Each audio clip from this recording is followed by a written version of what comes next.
There's a different kind of attractiveness that goes beyond bone structure, muscle definition, or the clothes we wear.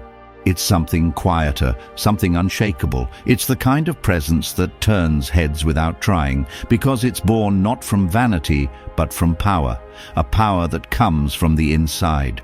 A Stoic once said, "Character is beauty."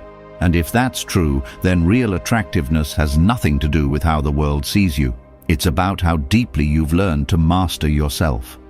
1. You radiate calm in a world that worships chaos. There's something magnetic about a person who remains calm when everything around them falls apart. In a time where outrage sells and emotional chaos dominates every room, the one who stays still, mentally untouchable, becomes a mystery. You've probably felt this before. When people are shouting, complaining, or panicking, you find yourself detached, quietly watching, breathing, thinking before speaking. That calmness isn't weakness. It's strength that others can't yet understand. Seneca wrote, "He who is brave is free." And calmness, real calmness, is bravery disguised. It means you faced the inner storm already and survived it. People can sense it, even if they can't name it. They feel safer around you, though they don't know why.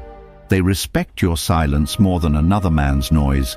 It's a rare kind of magnetism, the kind that doesn't shout, it whispers, the kind that doesn't seek validation because it has already conquered the need for it. And here's the truth. People who have not yet found peace are drawn to those who have. Not because of charm, but because of stability. In a world of emotional chaos, stability is irresistible. That is why your calmness makes you deeply, almost mysteriously attractive. It's not something you perform, it's something you are. 2. You're not easily impressed because you see beyond the surface. We live in a culture that rewards exaggeration.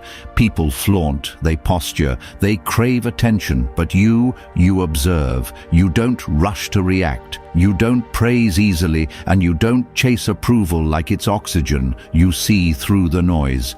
That too makes you magnetic. Marcus Aurelius once said, "The soul becomes dyed with the color of its thoughts."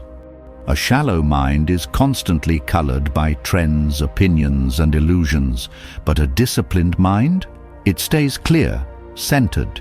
People notice this. They sense that you can't be easily manipulated, that your emotions don't dance to someone else's tune. You're not cold, you're composed, you're not arrogant, you're aware, and that awareness makes others feel seen and exposed in your presence. It's strange, isn't it?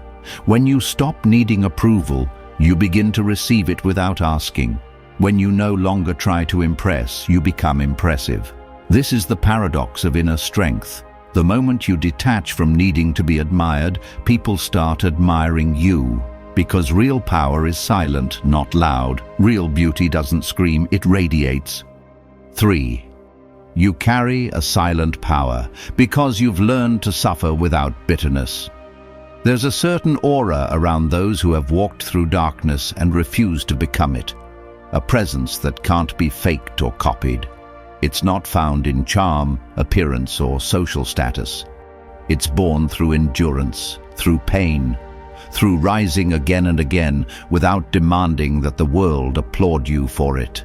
People who have never faced hardship often speak loudly. They want to be seen, to prove something, to show the world how strong they are. But those who have truly endured don't need to.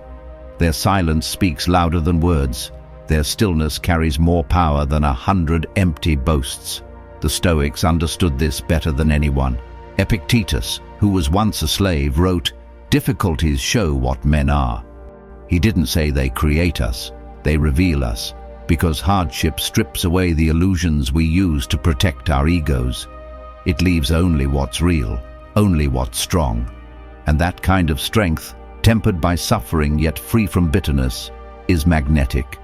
When people see someone who has suffered and still walks with calmness, they feel something ancient awaken inside them. Respect, wonder, even guilt. Because deep down, they know how rare it is. They sense that you've seen pain they can't imagine, and yet you still choose not to be cruel. You still choose control over chaos. Marcus Aurelius endured wars, betrayal, and plague, but he wrote, "The impediment to action advances action. What stands in the way becomes the way." That's not just philosophy, it's transformation. Every obstacle, every wound, every loss becomes your teacher. And through that process, your spirit begins to develop a gravity of its own. That's the secret reason you become more attractive. You've been shaped by storms, but you no longer curse the rain. You've been hurt by people, but you no longer seek revenge. You've been broken, but you've learned how to rebuild quietly. And that quietness, that refusal to be consumed by hate, is the very thing that draws others toward you. Because the world is filled with people who want power without pain, strength without sacrifice, wisdom without wounds. You become different when you stop chasing the easy path. You stop needing validation for your strength, because your strength validates itself. True attractiveness isn't in the perfection of your life. It's in the dignity with which you handle its imperfections. It's in the way you walk through the fire and come out still human. It's in how you suffer without making others pay for it. People notice that. They might not say it, but they feel it.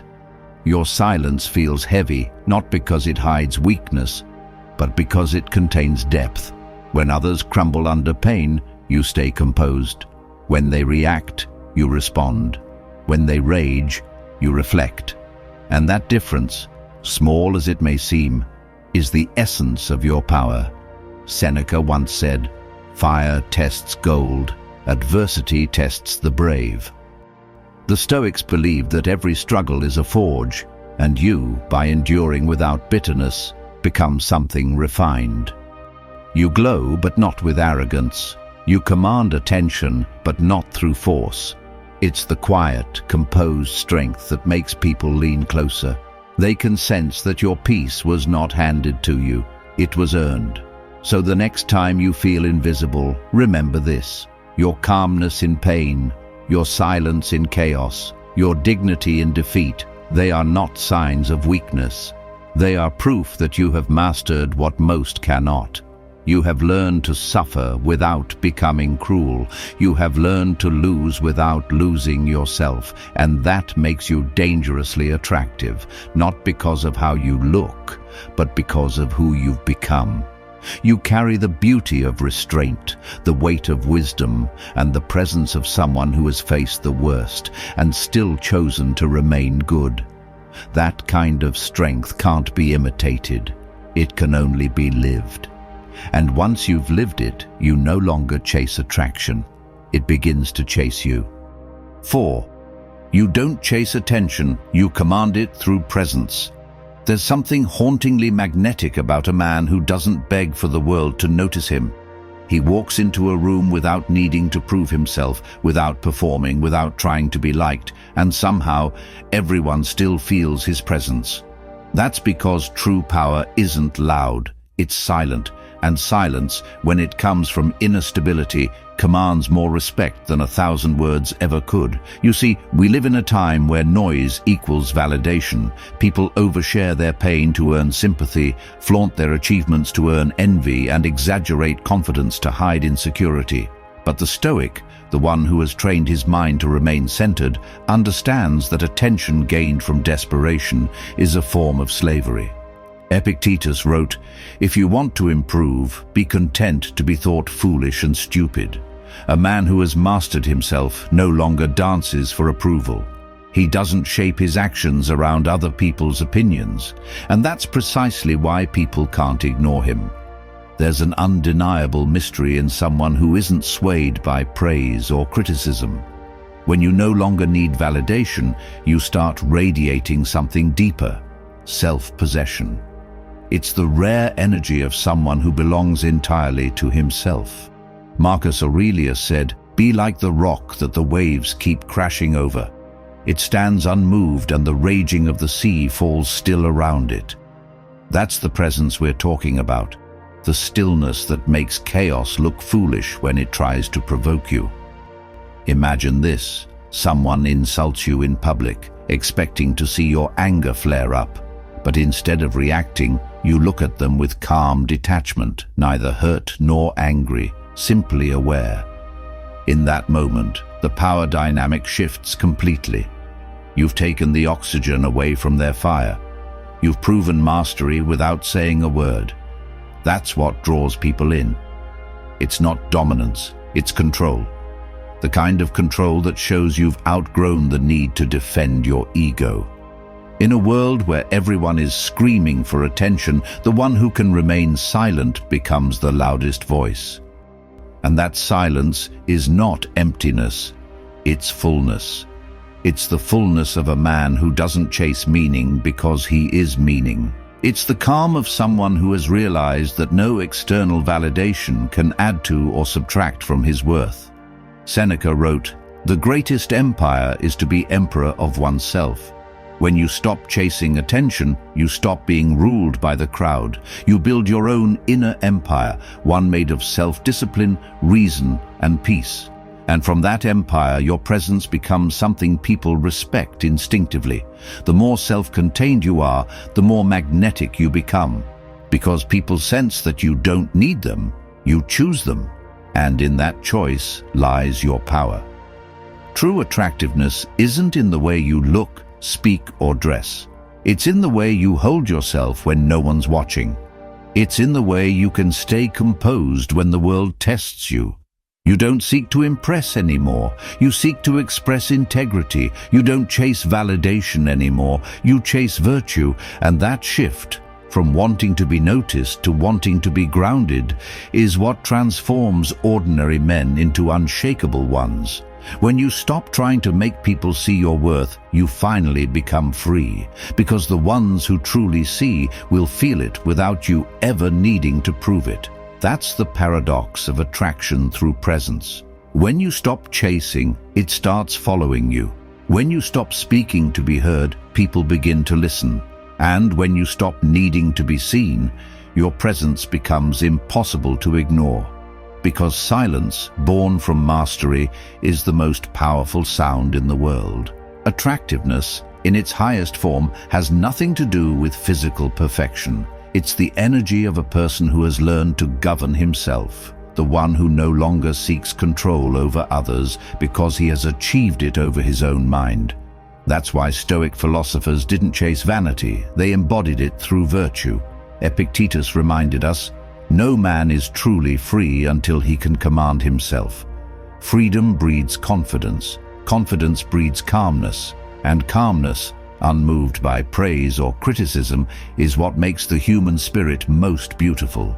So if you've ever felt invisible, misunderstood, or unnoticed, remember this: you're not unattractive, you're just rare. You've built a kind of depth that most people can't yet comprehend. You've learned to suffer in silence, to endure without complaining, and to rise without announcing it. That quiet strength doesn't go unnoticed, it echoes. It lingers in the minds of those who cross your path long after you've left the room. The world may not always recognize it immediately, but the right people will. Because real attraction isn't seen with the eyes, it's felt with the soul. Get exclusive content and deeper insights. Join our membership today. Link in the description. If this resonated with you, subscribe to the Stoic Verse for more wisdom to guide your journey.